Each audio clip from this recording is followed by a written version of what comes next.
오늘 우리에게 주시는 하나님의 말씀은 고린도후서 4장 16절에서 18절까지 말씀입니다. 제가 가지고 있는 신약 성경 290쪽입니다. 고린도후서 4장 16절에서 18절까지 말씀입니다.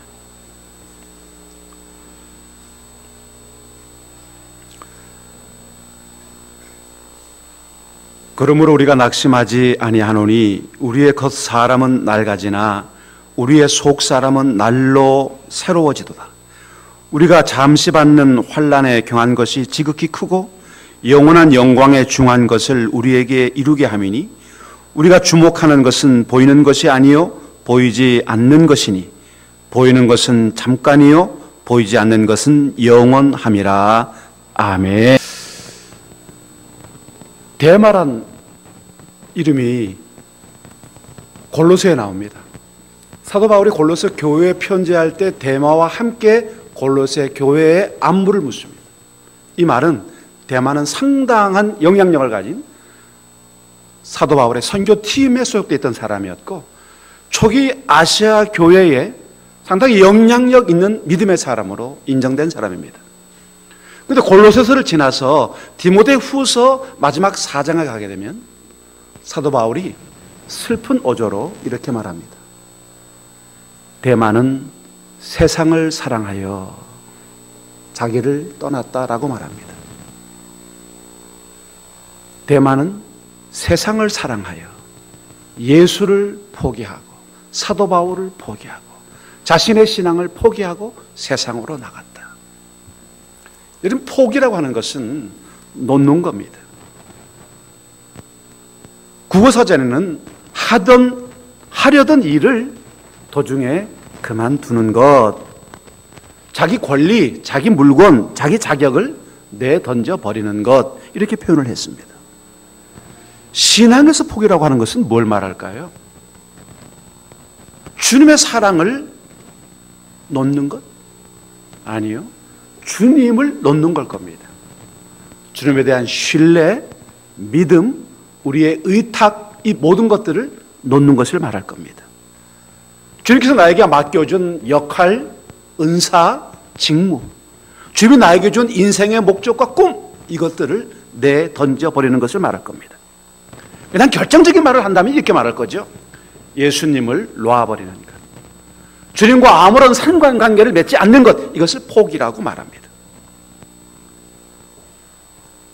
여러분, 우리 모든 그리스도인들이 누구도 제외할 것 없이 이 포기라는 단어를 경험하지 않은 사람은 없을 겁니다. 사역자이든 평범한 그리스도이든 마음에 낙심하고 너무 힘들다, 지쳤다, 이젠 그만하고 싶다, 이런 마음을 가져본 사람은 다 누구나 다 있을 거예요. 사실 사도 바울도 이 전도 여정에서 실망한 적이 있었습니다. 그러나 중요한 것은 실망했지만 거기에 침몰되어 있거나 빠져 있지는 않았습니다. 여러분, 사도 바울처럼 낙심하고 포기될 이유를 찾기에 가장 쉬운 사람은 없을 겁니다. 가장 좋은 조건, 포기하기에 가장 좋은 조건을 가진 사람입니다. 실제로 이 고린도후서 우리가 말씀을 보고 있지만 인간적으로 사도 바울이 누굴 만나고 싶었냐면 이 드로아에 갔을 때 디도를 만나고 싶었습니다. 왜? 디도와 디모데는 좌우에 서 있을 만큼 아주 대단한 동역자였습니다. 그런데 드로아에서 디도를 만날 수가 없었어요. 이 고린도후서 2장에 보면요, 아주 크게 실망했습니다. 거의 낙감이 될 정도로요, 뭔가 디도를 통해서 위안과 위로를 얻고 싶었는데 만날 수 없을 때 마음에 큰 좌절이 찾아왔죠. 우리가 이 사도행전으로부터 사도 바울 서신 13권을 다 보면 알지만 얼마나 많은 고통과 난간과 도전과 핍박이 있었습니까? 여러분, 솔직히 저는 별 일도 안 하는데요, 정말 이렇게 계속 쉬지 않고 일을 하니까요, 힘들어요. 좀 마음에 좀 쉬고 싶다, 이런 마음도 들고요. 이렇게 사람들 대하는 것, 내일은 태국 선교사들이 오신다고 그래요. 또 화요일 날은 우리 총신대학원에 같은 그 목사님 그룹이 또 내려오신다고 그래요. 뭐 계속 사람은 만나야 되고 일은 계속 있고, 또 이제 춘천에 있으니까 내일부터는 또 디테일 강의도 시작을 해야 되고, 또 아주 세월의 빠름을 나에게 깊이 인식시켜주는 예수제자운동 대표 발행인 편지 지금 손도 안 대고 있는데, 어떻든 오늘 끝장을 내야 되는데, 이건 뭐 너무 힘들고, 정말 쉬고 싶은데 마음이 어려워, 몸도 어려워, 활기찬 표정 짓는 것도 힘들구나, 그런 마음이 들 정도예요. 근데 여러분, 사도 바울은 제가 가지고 있는 이런 감정이나 느낌이나 이 육체적인 상태하고 비교할 수가 없습니다. 사도 바울의 별명은 종합병원이었어요. 머리부터 발끝까지 안 아픈 곳이 없었습니다. 너무 중한 상태였죠. 그것뿐입니까? 그를 공격하고 비난하고 재판을 거는 적대자들이 있었습니다. 가는 도시마다 사도 바울을 죽이려고 했던 사람들이 있었고요, 끝없이 도전하는 사람들이 있었어요. 더 힘든 게 뭐냐? 사도 바울의 곁을 떠나는 배신자들이 있었습니다. 대마를 위시해서 로마 교회는 통째로 사도 바울을 배신했습니다.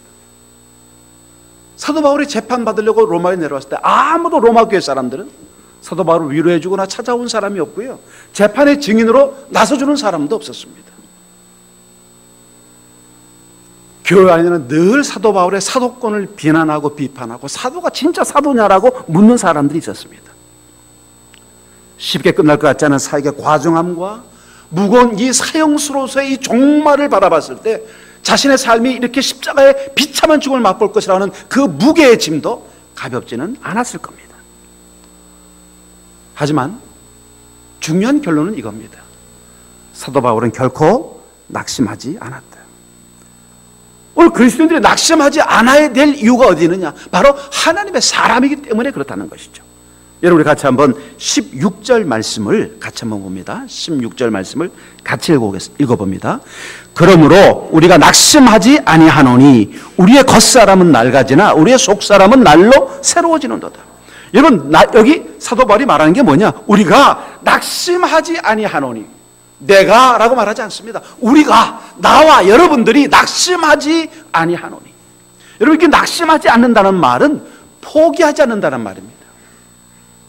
우리가 포기할 수 없다. 그것이 육체적인 병이든 심적인 고통이든 재정적인 문제든 경제적인 압박이든 사람과의 관계에서 오는 스트레스든 어떻든 간에 나는 결코 포기할 수 없습니다.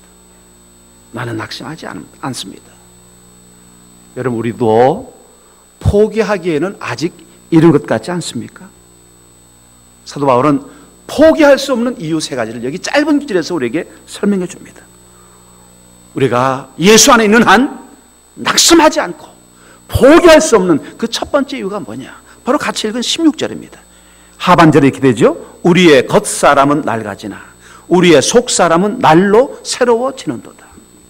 우리의 이 껍데기, 이 겉사람은 새하게 가지만은 우리의 이 속, 이 심령은 날마다 새로워진다는 거예요. 정말 볼수록 정말 주님에게 가까이 나가고 있구나. 주님을 닮아가고 있구나. 변할 수 없던 저 사람이 주님의 형상과 주님의 정신과 주님의 마음으로 점점 더 변화되고 있구나 하는 것을 보게 되는 것이죠. 우리가 낙심해서는 안 되는 첫 번째 이유는 껍데기 사람은, 이 겉모습은 점점 낡아서 늙어지지만은 우리의 속사람, 우리의 생명 담고 있는 이 속사람은 날마다 주님 보실 때 신선해진다, 변화되고 있다는 것을 말씀해 주는 거예요. 여러분, 겉사람을 옛사람이라고 생각할 필요는 없어요. 지금 우리 이 살고 있는 이 몸의 껍데기를 얘기한다고 보면 됩니다. 속사람을 무슨 신체 내부의 내장, 오장, 육부를 말하는 게 아니고요, 영혼을 이야기한다고 생각하시면 됩니다. 오늘 우리 육체의 기력이라든가 이 행동은요, 점점 나이 많아서 잘 움직일 수가 없어요. 그렇지만은 부활의 소망을 가지고 있는 우리는 날마다 주님을 가까이 하게 되고 주님을 더 깊은 인식 가운데 있어진다는 것이죠. 내가 늙어가고 있다고, 내가 병들어 있다고, 내가 지쳐 있다고 낙심하지 마라. 오늘 주님을 모신 우리들에겐 부활의 소망이 가득해 있지 않느냐. 이거는 이제 잠시 잠깐 100년 이내에 다 끝나버릴 것이지만은 우리의 속사람은 부활의 생명 가운데 새로움을 경험하게 될 것이라는 것이죠. 나가진다는 말이 뭡니까? 그냥 오염되고 부패해서 스스로 그냥 무너진다는 거예요. 제가 아들 책상을 이렇게 열어보다가 아들 찾던 이 시계를 봤어요.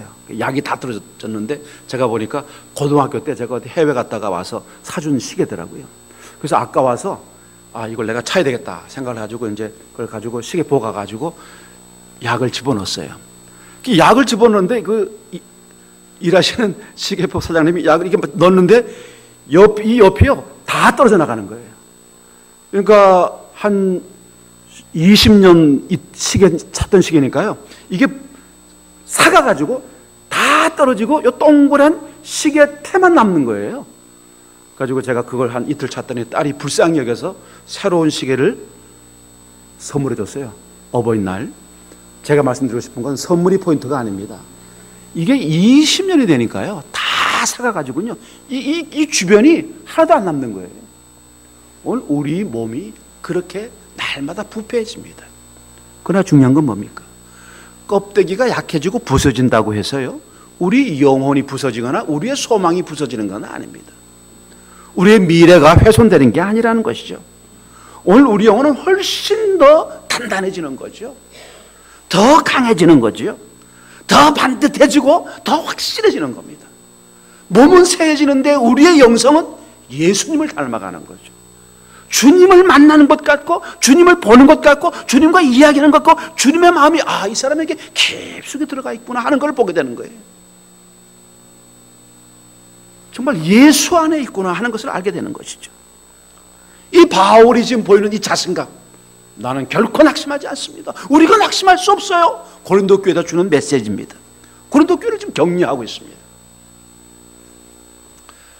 서울대학 나온 사람이 야, 서울대학 별거 아니야. 야, 서울대학 다니면 뭐하냐? 주님 바로 믿는 게 최고. 이러면 확신이 들어와요. 근데 서울대학 대문에도 안 가봤는데 내가 서울대학 무시하면요, 사람들이 저 사람이 서울대학도 안 가고 말이야 뭘 저렇게 무시한다고요. 우리가 아파보고요, 낙심해보고요, 포기해보고요, 힘들어해보고요, 미칠 듯이 이거 정말 예수를 믿어야 돼 안 믿어야 돼 고민해본 사람들이 예수 안에서 희망을 얻고 능력을 얻고 체험을 얻고 위로를 얻고 격려를 받으면요, 우리에게 이 메시지, 우리가 낙심할 수 없어요 라고 할 때 마음이 와 닿아요. 저 사람 죽었던 사람 아니야. 죽었던 사람이 저렇게 낙심하지 않는다고 말하면 그게 우리에게 확신이 되어 온다고요. 너무 쪼들려 그렇게 쪼들릴 수가 없어서 약 먹고 죽을 만큼 힘들었는데 주님이 그 어려운 가운데 일으켜줬어요. 이런 사람이 여러분 낙심하지 맙시다. 살아보니까 돈이 전부가 아니더라고요. 주님을 붙잡으시다면 그래, 주님을 붙잡아야지.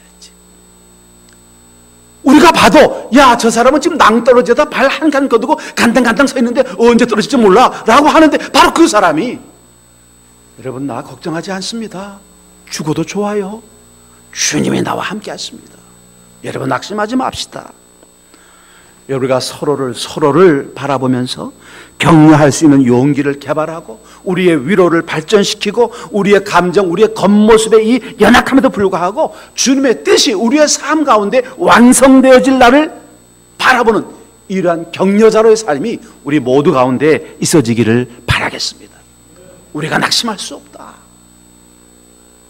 함께 이 자신감과 확신을 가지고 속사람을 주님 모습으로 만드는 저와 여러분 꼭 되시기를 바라겠습니다. 두 번째는 왜 낙심하지 않느냐? 17절이에요. 여러분 17절 말씀 같이 읽습니다. 우리가 잠시 받는 환난에 경한 것이 지극히 크고 영원한 영광에 중한 것을 우리에게 이루게 함이니. 여러분 우리가 겪고 있는 이 가벼운 환난이나 어려움은 장차 우리가 받게 될 영원하고 한량없는 이 큰 영광과 비교할 수 없을 만큼 차이가 난다는 것이죠.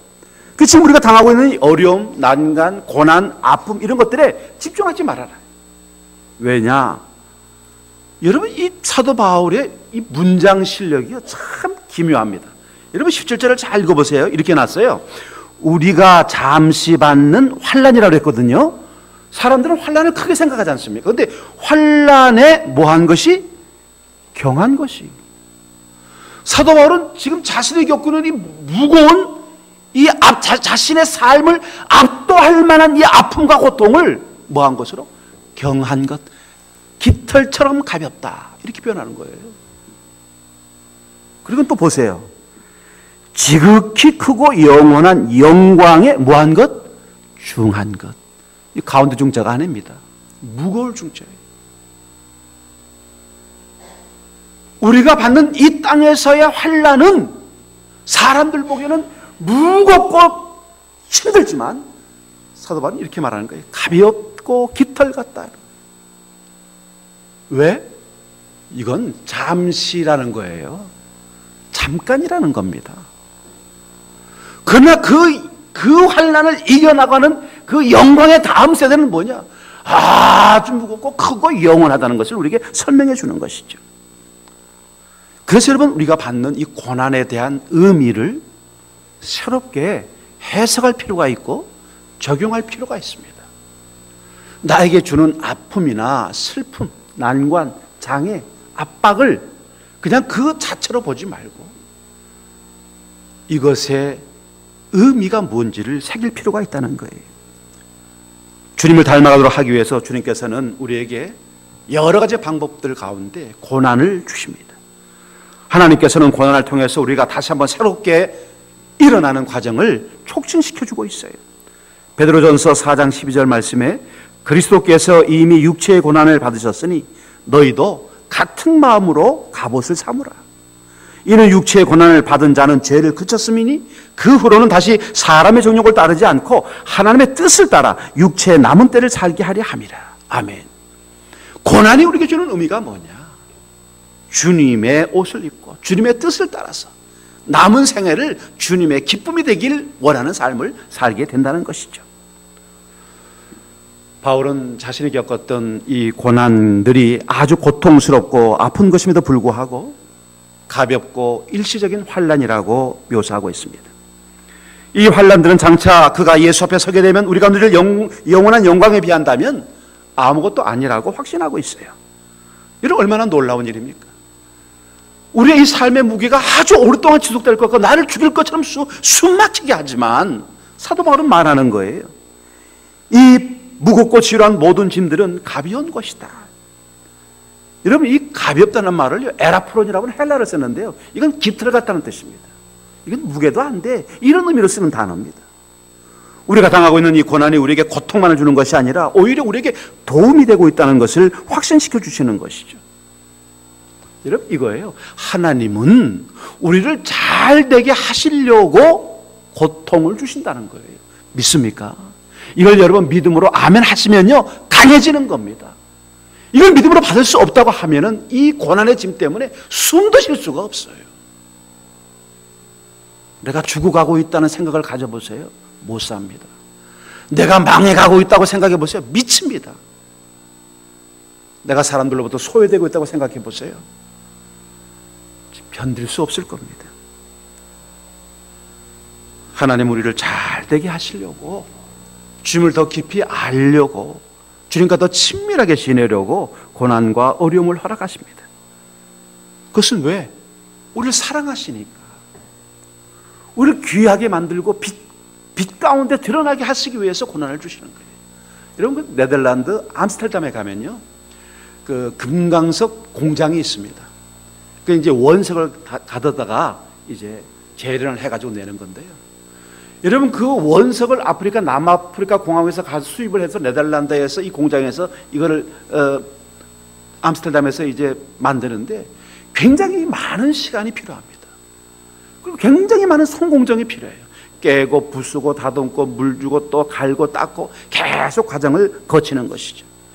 결국 그래서 그 큰 원석을 요만한 다이아몬드로 만드는 거예요. 아주 작은 것으로 만드는 겁니다. 마찬가지입니다. 하나님이 우리가 가지고 있는 모든 것들, 연약하고 부족하고 나약하고 죄의 덩어리, 이 큰 덩어리들을요, 인생의 이 고통과 고난과 환난과 근심 가운데 우리를 재련시키고 단련시켜 주셔서 아주 작은 인격의 사람으로, 하나님의 사람으로 만들어 주시는 거예요. 요즘 여러분들이 겪고 있는 환난이 뭡니까? 여러분을 낙심시킬 만한, 포기할 만한 일들이 뭡니까? 이 환난이 길어진다고 해도 결국은 이 인생 가운데서만 일어날 뿐이에요. 현재 고난은 장차 우리에게 나타날 영광과 좋게 비교할 수가 없습니다. 생각하건대 현재 고난은 장차 우리에게 나타날 영광과 비교할 수 없다라고 했던 로마서 8장 18절의 말씀이 우리에게 힘을 주십니다. 그래서 여러분 사도 바울은 세 번째 이야기로 들어갑니다. 왜 내가 낙심하지 않는가? 왜 내가 포기하지 않는가? 여러분 18절입니다. 우리 18절 말씀을 같이 읽습니다. 우리가 주목하는 것은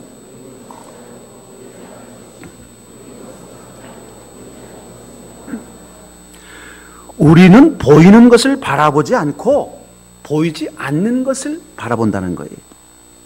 지금 바울은 믿는 사람들이 보이는 것을 바라보지 말아라. 보이지 않는 것을 바라봐야 된다는 거죠. 여러분 오해가 없기를 바라요.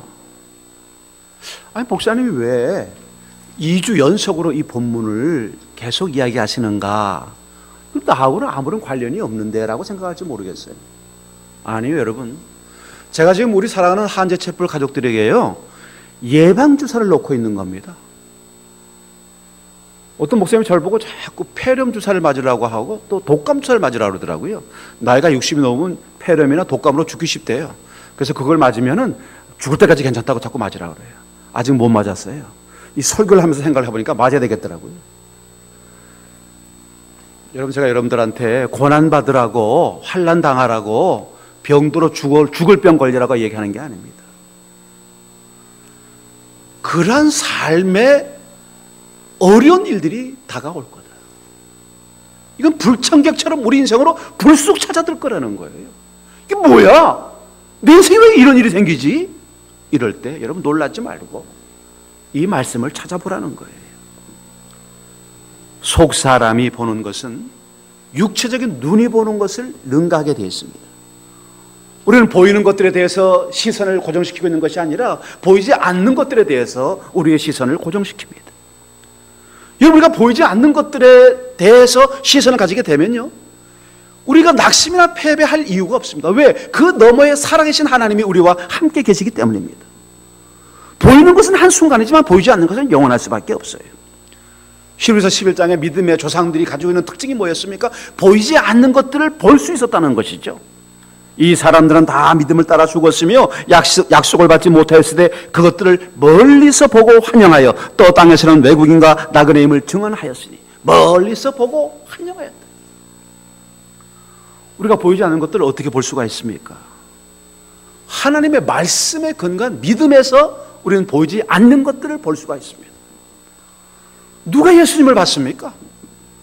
누가 천국을 봤습니까? 그러나 우리는 하나님의 말씀을 통해서 천국을 보고 있고 살아계신 예수님을 경험하고 있습니다. 그리스도나 천국을 본 일이 없지만은 주님께서 그렇게 말씀으로 우리에게 확신을 주시기 때문에 우리는 그의 실존과 실제를 믿게 되는 겁니다. 믿음은 보지 못하는 것들의 증거입니다. 여러분 아브라함은 하나님의 나라, 하나님의 도성, 하나님의 성을 바라봤기 때문에 땅에 대해서 연민하지 않았어요. 그러니까 자기 조카 룻에게 말하는 거예요. 너가 먼저 선택하라는 거예요. 룻은 보이지 않는 것들의 시선을 둘 수가 없었어요. 그래서 보이는 소돔을 택한 겁니다. 룻은 믿음으로 행치 않았기 때문에 땅의 것들을 만족시켰고 아브라함은 그가 보는 눈은 땅의 것이 아니라 하늘의 것을 봤기 때문에 언제든지 우선순위가 하나님의 나라에 있었다는 거예요. 구원받지 못한 사람들은 영적인 축복이 무엇인지를 모릅니다. 영적인 은혜가 무엇인지 그 의미를 알 수가 없습니다. 늘 보는 세계에서만 머물고 보는 것으로만 따지게 되어 있습니다. 우리가 영적인 것에 대해서 우리의 삶의 희생과 헌신과 수고에 대해서 세상 사람들은 우리 보고 미쳤다고 그럴 거예요. 우리가 우리의 삶에 많은 수입들을 주님께 기꺼이 내놓고 시간을 소비하고 우리의 모든 것을 탈진한 대로 주문해서 헌신하는 삶에 대해서 세상 사람들은 말할 겁니다. 저거 미쳤지 않냐? 왜 저렇게 쇠가 빠지게 돈을 벌어가지고 저기다 갖다 바치냐? 뭐 때문에 저렇게 열심으로 살아가냐? 왜 저렇게 핍박을 받으면서도 반항하지 않고 비난하지 않고 그냥 묵묵히 받아들이느냐? 라고 얘기할 거예요. 왜? 보이지 않는 세계가 있다는 겁니다. 오늘 주님께서 우리에게 말씀하는 거예요. 나를 따르는 사람들은 일시적인 것들에 만족하지 말고 영원한 것들에 소망을 두라는 것이죠.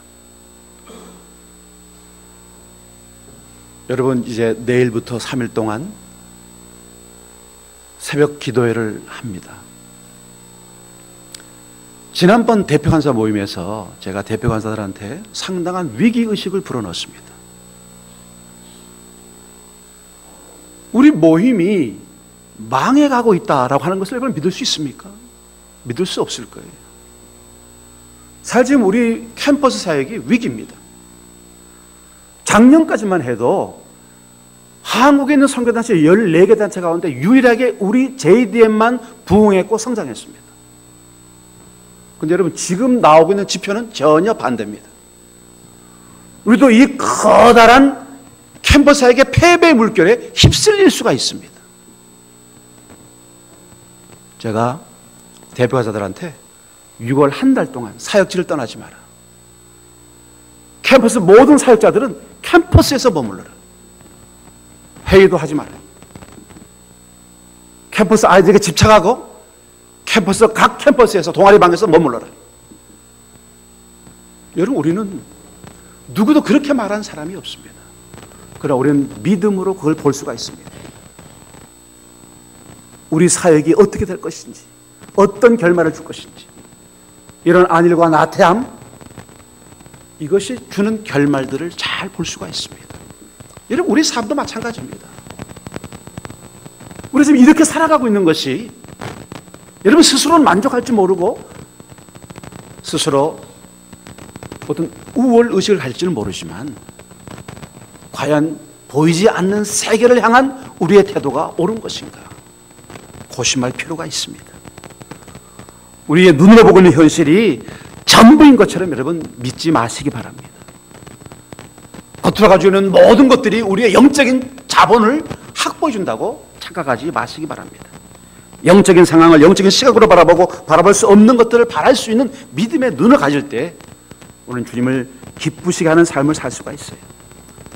그래서 요한일서 2장 15절부터 17절까지 이렇게 말씀합니다. 이 세상이나 세상에 있는 것들을 사랑하지 말라. 누구든지 세상을 사랑하면 아버지의 사랑이 그 안에 있지 아니하니 이는 세상에 있는 모든 것이 육신의 정욕과 안목의 정욕과 이생의 자랑이니라. 아버지로부터 온 것이 아니고 세상으로부터 온 것은 다 우리를 타락하고 부패시키는 것이죠. 사도 바울은 몸은 쇠해졌지만 영은 날마다 새로워졌습니다. 여러분, 요즘 우리가 무엇을 바라보고 있습니까? 하나님의 나라를 바라보고 영원한 것들을 바라보고 말씀으로 가여준 보이지 않는 것들을 바라보는 저와 여러분들이 꼭 되시기를 바라겠습니다. 포기하기에는 너무 이릅니다. 우리가 포기하기에는 주님이 우리를 너무 사랑하십니다.